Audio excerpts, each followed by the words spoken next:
Unrivaled League needs Caitlin Clark, and they are preparing to offer her a massive deal. Angel Reese and Aya Wilson must be feeling hot when Caitlin Clark revealed a startling deal for the unparalleled league. No one else was aware that Breanna Stewart was discreetly giving Clark a fantastic offer, even though they thought they were inside the exclusive club.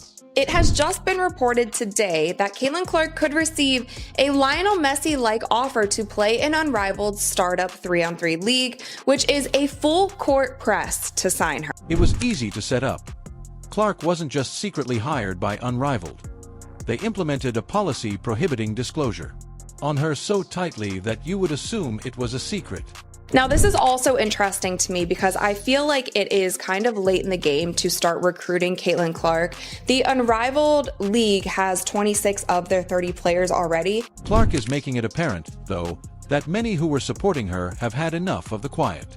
It was completely outrageous that Unrivaled was left out. Caitlin Clark is needed for this league. It should be one of their main goals is to get her to play in the league no matter what that costs, no matter what that is going to take. But since Unrivaled didn't come here to abide by anybody else's rules, let me give you the whole tale if you don't already know. Unrivaled, the fresh and daring face of women's basketball, intends to fundamentally change the game. To put it gently, they take women's sports quite seriously. Now they're realizing we might need Caitlin. Nafisa Collier, who is one of the founders of Unrivaled, had this to say about Caitlin Clark. This is more than simply a league, supported by big names like Breanna Stewart and Nika Aguamike. It's like emotion. Imagine intense competition, 3-on-3 games, primetime coverage, and so forth. It ultimately comes down to providing women with the kind of showtime treatment that basketball has traditionally lacked. This is the worst thing to make a lasting impression. They weren't searching for just any players. From the start, they had their eyes set on one powerful moniker, Caitlin Clark. Go ahead and look. Everywhere you turn, Indiana Fever's breaking. There was a storyline twist, though. Fans went crazy when Unrivaled debuted, questioning why Caitlin Clark, the hottest up-and-coming talent, wasn't seen. Sports commentators couldn't stop talking about it, social media went crazy, and the Unrivaled comment section, too many people asking, "Where's Caitlin?" It's definitely upsetting. I don't think nobody in our league should be facing any sort of racism, hurtful, disrespectful, hateful comments and threats. It's brand new. It's going to be hard to get eyeballs on it. All of these, the WNBA is in their 28th season and it's still a new league. Like, it's hard to get the kind of virality, viewership, all the things that you want right off the bat. And especially if you don't have a big name or a big draw. It is uncommon for a rookie to draw such sizable numbers that stadium attendance increases by 50%. And the largest new league in town doesn't even have her on the opening lineup. It was a slap in the face to the majority of fans. As if Unrivaled didn't recognize Clark's value or, worse, believed they could have their major premiere without her. The kind of physicality and double teams and face guards and all of those things that she was receiving on the court, but also all of the noise, all of the drama, all the media circus surrounding her off the court, that just had to have been so much to handle. However, Stewart and her Unrivaled team knew exactly what they were doing. One of the league's founders, Breanna Stewart, is accustomed to prompt disclosures. She didn't unintentionally hide Clark's involvement, keep the followers guessing, and when the time comes, reveal something shocking to them. They didn't want the roster's primary objective to be Clark's approval too soon. No, they were preparing for Clark's upcoming declaration and creating tension. It would strike like a ton of bricks. She should be one of the top paid players in the world just for the sheer numbers that she's bringing. It was like an earthquake in the sports world when those leaked facts became public. Theo joined Unrivaled. Caitlin Clark received an enormous $75 million. The intention behind this arrangement was to designate Clark as Unrivaled's official spokesperson, marketing machine, a player, an ambassador, you name it. She could see everything clearly: sizable salary guarantee, sponsorship deals, exclusive TV rights, and an intimate look at Unrivaled's ambitious plans for international growth. To drive revenue so we can give the players extra income opportunities. I had to educate the players that good, 75 million divided by 144 payout. Because this deal was so significant, Stewart and her team anticipated that other players would begin discussing renegotiations as soon as they learned about it. Or perhaps experiencing exclusion. Avoiding stirring things up too quickly was the main goal, but once the figures were released, they hit like a tidal wave.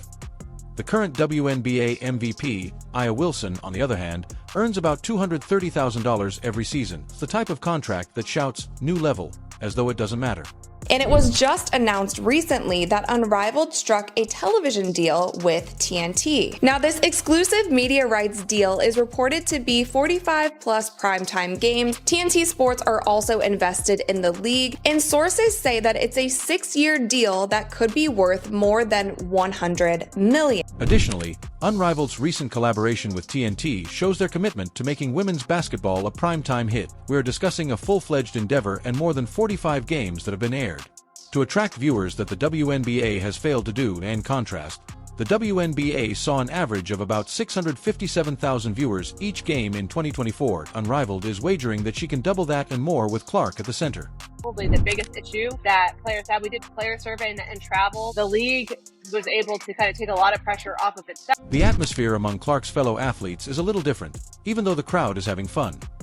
Top WNBA players like Clark's offer to Aya Wilson and Angel Reese goes above and beyond an incredible SUMT serves as an unavoidable, loud reminder of the stark disparities in compensation within the sport. But there have been so many players, coaches, media personality who have been so afraid to just admit the fact that Caitlin Clark has been the sole reason for so many of these things happening this season in the WNBA. Angel Reese even vented her annoyance on social media, implying that years of commitment to this sport had been disregarded. Via one mega contract. She is not to fault. It hurts to see a rookie make an offer that is much less than what seasoned celebrities are paid. Clark's deal is more than 20 times greater than that of players making between $150,000 and $200,000. Their pay, demonstrating the scope of Unrivaled's supported priorities. Yeah, what's the headline? It says, we're not asking to get paid what the men get paid. We're asking to get paid the same percentage of revenue share. Things start to get really intriguing at this stage. This agreement may help women's sports, but it also has the potential to cause a lot of stress. The WNBA has relentlessly battled for increased compensation, respect, and visibility, and now they are witnessing Clark enter unbeatable with a golden ticket that is far more important than they have ever understood. It makes sense that this would incite animosity among athletes who have spent years developing the sport, only to witness a novice like Clark unexpectedly rise to the top in terms of both money and physical prowess. But we didn't want to rush into it because we wanted new owners, like new ownership groups. Anyone who knows sports here knows, like, it's a slog to be a... It's also important to acknowledge that Caitlin Clark is now more than just a player. She has developed into a phenomenon and a commercial asset. And her WNBA rookie season demonstrated why. Clark's emergence was like a meteor in a league where poor attendance has always been a problem compared to its male equivalent. Raised overall viewership. Like Nafisa said, they're changing venues just to accommodate all the fans who want to come watch Caitlin Clark play. Attendance at the arena increased by 50% as a result of the Clark effect. In order to catch a glimpse of her wizardry in court, fans flocked in. Additionally, over 1 million people watched every game she played, something the WNBA has never heard of. Not only did Clark join the league, but she also ignited it right away. Her most memorable moments went viral. Her appearance captivated admirers long after the buzzer sounded, and her social media following grew rapidly. A lot of this noise came by people that were sitting on this network. They tried to minimize her, said, well, you giving her all this. Let's take a moment to discuss products. In addition to selling out and breaking WNBA gear sales records, Clark's shirt was almost flying off the shelves. Fans wanted a part of her meeting with Caitlin Clark in addition to seeing her. The league was unable to change her name, her moves, or her entire brand. Clark's arrival looked miraculous for a WNBA that has been struggling terribly to receive the recognition it deserves, sent by the gods of basketball. She provided the much-needed publicity and attention.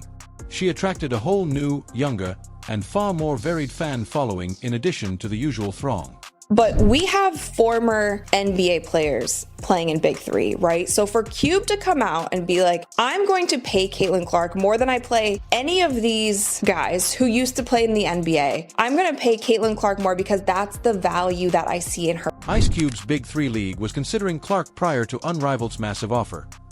Yes, that is where all of the former NBA players play 3-on-3 in 2024. Cube became well known for paying Clark an incredible $3 million to participate in his league. To put this in perspective, the top players in the Big Three earn between $100,000 and $500,000 annually. But, multiplied by that, Ice Cube was prepared to go all out for Clark. This was more than merely acquiring a gifted player for him. It has to do with introducing Clark's indisputable charisma and electrifying energy into a league recognized for its group of well-known, all-male players. And he was so unapologetic with the way that he came out and said, this is who we want, this is the value that we see in her, regardless. If she can't make a game, that's totally fine. We know that it coincides with WNBA season. This was not your typical sports trade. Cube said something important. There were several former NBA titans in this league. However, he thought Clark was unusual in some way. Even if it meant putting his old idol's egos aside, he was prepared to dismantle the Big Three's customs in order to make room for her.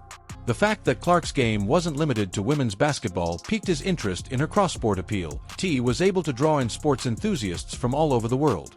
We have Lisa Leslie, Nancy Lieberman, like there are legends among us in the Big Three, and there are high-level former professional athletes on our courts, and he was okay putting it out there because he knew how much it could help the Big Three. But this is where Clark's choice becomes even more intriguing. She rejected the cube that was hanging in front of her despite the massive $3 million carrot. She made it quite apparent that she wanted to remain in the WNBA. Only looking for fame or quick money, Clark saw the WNBA as her home base, which is why she picked it, a league where she could advance professionally and develop from the inside out. It was a potent moment. Discusses her dedication to the future of women's sports as well as her career. Unrivaled would have taken that exact approach, and what it feels like to me is Caitlin Clark was an afterthought in all of this. And maybe she was, maybe she wasn't, maybe they wanted to wait until after the WNBA season. Clark raised the bar for sports loyalty by selecting the WNBA. Indeed, having money is wonderful, but for her, it was more than just a paycheck. Enhancing and promoting women's basketball was her goal, the future. Fans noticed as well. Her decision showed her dedication to the future of the game. Unrivaled realized they weren't merely signing when they eventually returned with their $75 million mega deal. A participant. They possess a talent that is only available once every generation. Someone who is very driven, devoted, and prepared to prioritize the sport.